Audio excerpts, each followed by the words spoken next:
Rotherham's got a jewel here that it doesn't realise it's got, and never realised that it had got.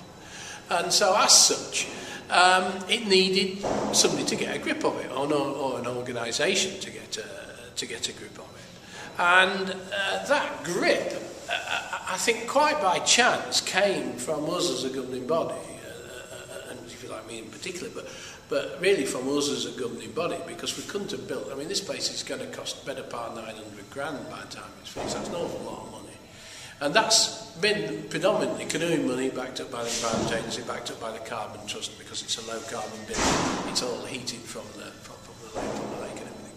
We're the only combined canoe and angling club in the whole of the country, but we're also the only one combined with British Triathlon as well. So we're affiliated to canoeing, and we're affiliated to British Triathlon, and we're affiliated to the Angling Trust. The whole thing is gradually becoming what shall we say, a community club partnered by the governing bodies, which then brings volunteers together to help open the place up, help man it, help deal with reporters, you know, and then in turn they're coaching their own children. And so we've got parents now who've not had any interest in canoeing or any interest in triathlon before, now coming, learning to be coaches so they can help the local children.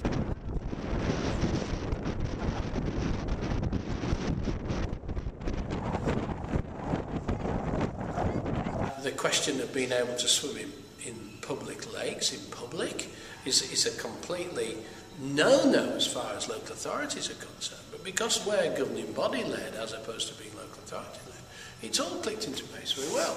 And as we're sitting now in the middle of September 2010, in 18 months we've got over 400 members, of which about, maybe a quarter are children, but out of the total, 2/3 are canoeists, roughly. 25% then of the balance is triathlon, and then the remainder are anglers. Well, this all started off because we've been dealing with a firm of architects down in the south who do quite a number of jobs for the Canoe England, and they were being commissioned to design a boathouse here.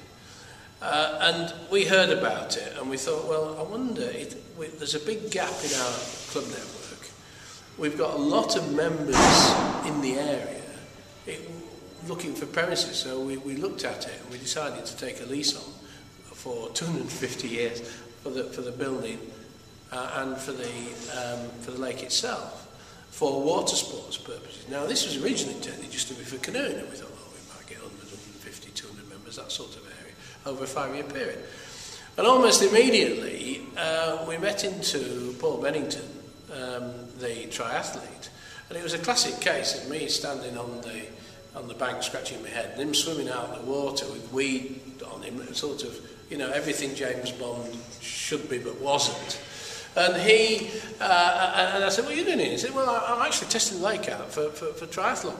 It's got the right length of lake, the right size of lake to be manageable. It's not so big it gets a lot of wind, and it's not so little that you can't do anything on it. It's not a puddle.